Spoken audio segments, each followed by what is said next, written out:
to wait for my Elohim? And should I make time?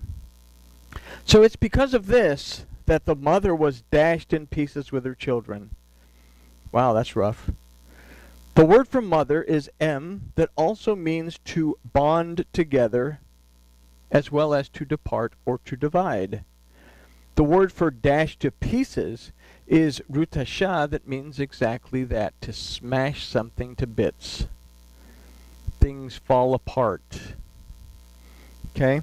The word for children is benim, that from the root bana means to restore and to establish. So we can consider that the choice that we make to bond ourselves to Yahuwah our Elohim and seek his guidance, or to depart from him and be divided in the dark perception of our pride, will determine the state of our restoration and our being established in a relationship with him that directs our paths, leading us towards truthful and fulfilling resolution of our issues,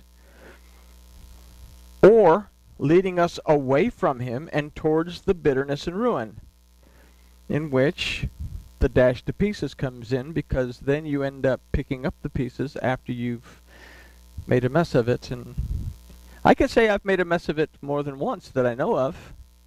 At least twice in my entire life. Well, I thought I was wrong, but I was just mistaken. Anyway, to ignore the guidance in the direction of Elohim and to depend on our own understanding and strength will lead to a statement made in the final verse of chapter 10, which simply says, "So has Bethel done unto you because of your great wickedness. At daybreak is the king of Israel utterly cut off." So we recognize from the history here that King Hoshea should not have done what he did. He should have continued to pay his tribute to Assyria, and he should have made teshuvah, gotten the worship back into the direction of Elohim, and then Elohim would have, Elohim as a word means power, force, mighty one, would have changed the paradigm, and the entire history of the northern and the southern kingdom would have changed. But as a result, they continued in a state of being divorced. So Shalmaneser would lose patience with King Hoshea and invade the northern kingdom of Israel, bringing destruction and ruin. Our negative emotions will lose patience with the redemption, deliverance, and restoration of Yahuwah our Elohim.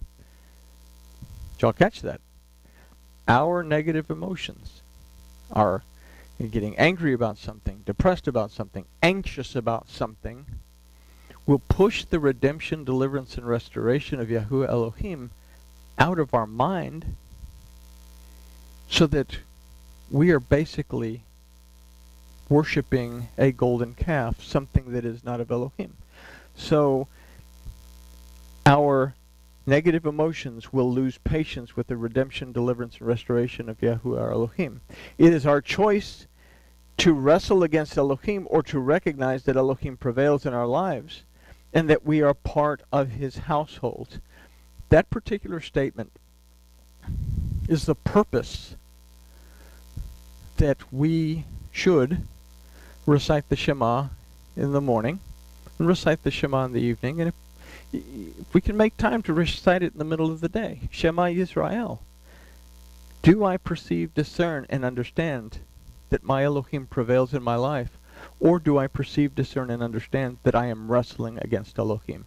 And once I have Shema Yisrael, Hear O Israel, that first part, then I'm able to set my course according to that. And then I recognize Yahuwah Eloheinu, that in every aspect of my life, at every moment of my life, there is a mighty force there to guide me through, with the authority to redeem me when I get myself into something, deliver me from the bad decisions, and restore me so that I can go back and do it all again.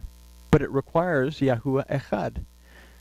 If Yahuwah is in agreement with his word, then I also have to be in agreement with his word. And if I'm in agreement with his word, then I am in unity with Yahuwah. I'm not divorced.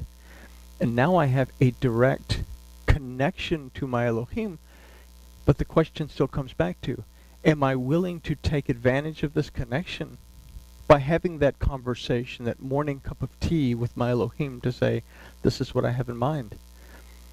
And am I willing to take no for an answer if that's what the answer is? Or am I willing to say, to listen to something that tells me, consider another option? So, there we go. This is allowed by Bethel. It's our choice to wrestle against Elohim, to recognize that Elohim prevails in our lives, and that we are part of his household. This is allowed by Bethel, the house of Elohim, because of the choices that are made, the wrong choices, because one allows oneself to become detached from the spiritual connection to Yahuwah Elohim. We allow the divorce to take place. Or the right choices that keep us connected to him. We make teshuvah because we want to remain part of the household. So the following questions are the ones that we've considered in this study, and are the questions that we have to ask ourselves regularly so that we can truthfully answer the questions. First three questions that were ever asked in the Torah. Where are you? What have you done? And have you eaten from the tree that I warned you not to eat of? When the commandment was given from the tree of the knowledge of good and evil, you shall not eat of it, for on the day that you do, you shall die. The word used for not in this was lo. Lo is that no, that unlike al, which is a commanded no, you are not to do this. Lo is that no that says you have to decide not to do this. So these are questions that we can kind of peruse every now and then to be able to answer these questions. Where are you? What have you done? And have you eaten from the tree that I warned you not to eat of? Have I leaned on my own understanding of the situation without bothering to have a conversation with the most powerful entity in existence and beyond that knows everything well before I'll ever figure it out?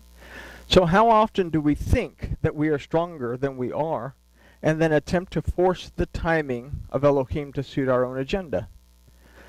How often do we seek assistance from the very things that keep us in or put us into bondage because we seek to rebel?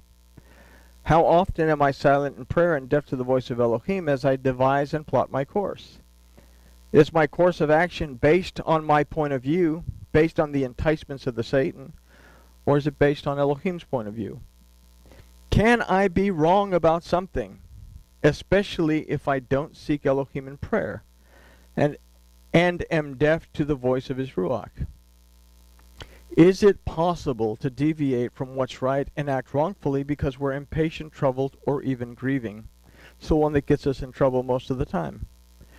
Do I act in haste, making the wrong decisions because I'm consumed by the deceiving product of my disappointment? Did you trust in your way? Do you believe that Yahuwah Elohim exists? And if so, does Elohim prevail in your life, or do you?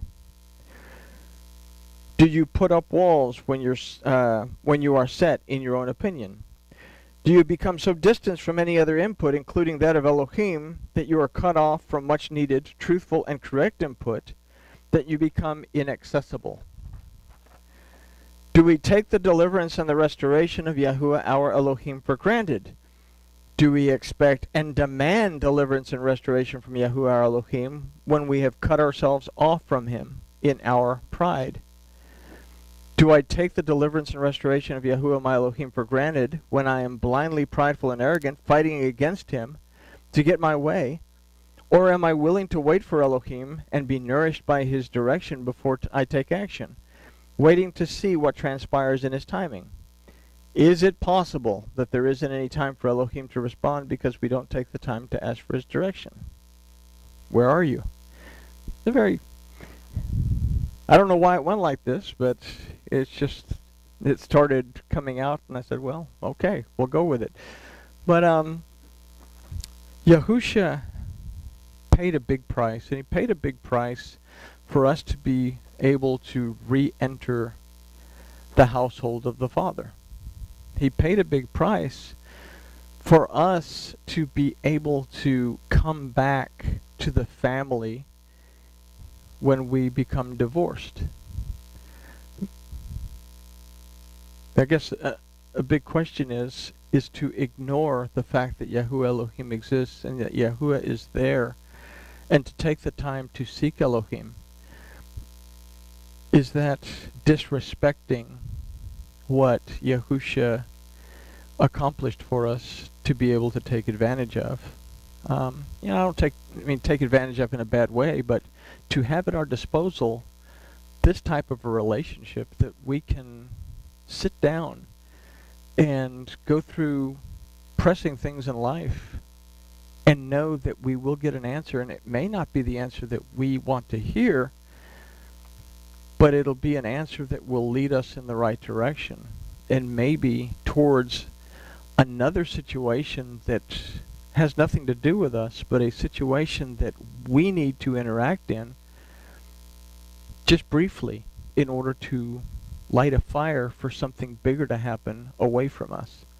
So, anyway, that's Hosea 34, and we can say with that grooviness has been achieved.